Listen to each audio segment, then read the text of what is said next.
शिव जी की भक्ति, शिव जी की महिमा और उसका औचित्य क्या है। क्योंकि आज ये संसार में जो कलयुग है वो हलाहल विष की तरह फैलता ही जा रहा है और उस विष के चपेटे में हर कोई आ रहा है। लेकिन वो ये नहीं सोचते कि ये जो बढ़ता हुआ कलयुग है हमारे जीवन में कितना जहर डालता जा रहा है और हम उसके जहर में घुलते ही जा रहे हैं। क्योंकि जब समुद्र मंथन हुआ था तो भगवान ने सबसे पहले हलाहल विष ही निकाला था और शिव जी ने उसको अपने गले में धारण कर लिया था।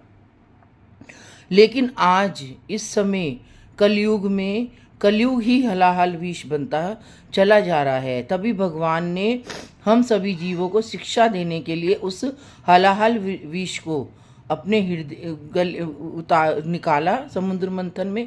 तो भोले बाबा ने उसे अपने गले में ले लिया, लेकिन अपने हृदय में अपने अंदर नहीं उतरने दिया।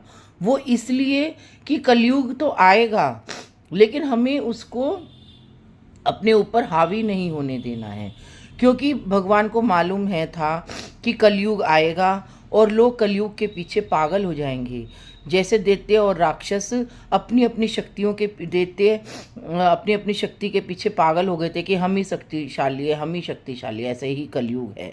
कलयुग भी अपने आप को सतयुग, त्रेता युग, द्वापर युग के ऊपर हावी होना चाहता है, क्योंकि वो चाहता है कि मैं ही सबसे ज़्यादा हावी हूँ इस पृथ्वी पर।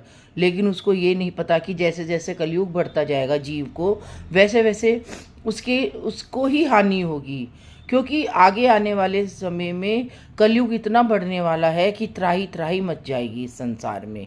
क्योंकि हम चारों तरफ जो देख रहे हैं, जिसने भागवत जी का अध्ययन किया, जिसने गीता जी का अध्ययन किया है, जो भागवत जी के एक एक चरित्र को समझता है, एक एक अध्याय को समझता है, वो आने वाले कलयुग से अपने आप को बचाना चाहता है।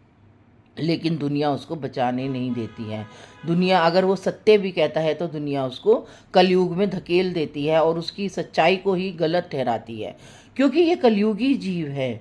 कलयुग जितना बढ़ता जाएगा सच्चे जीवों की कमी उतनी ही बढ़ती जाएगी, सच्चे धर्म का उतना ही ह्रास होता जाएगा और हमें पता ही नहीं चलेगा। क्योंकि हम इस कलयुग में इतने फंस जाएंगे कि हम सतयुग, त्रेता युग, द्वापर युग जो है उन युगों की महत्ता को ख़त्म कर देंगे। जब कलयुगी अधर्म हो जाएगा, चारों तरफ धर्म रहेगा ही नहीं, तो लोग धर्म को कैसे प्राप्त कर पाएंगे। अब आप जहाँ सारे धामों को देख लो, लोगों ने सब धामों को आधुनिकता का स्तर का नाम दे दिया है, चाहे वो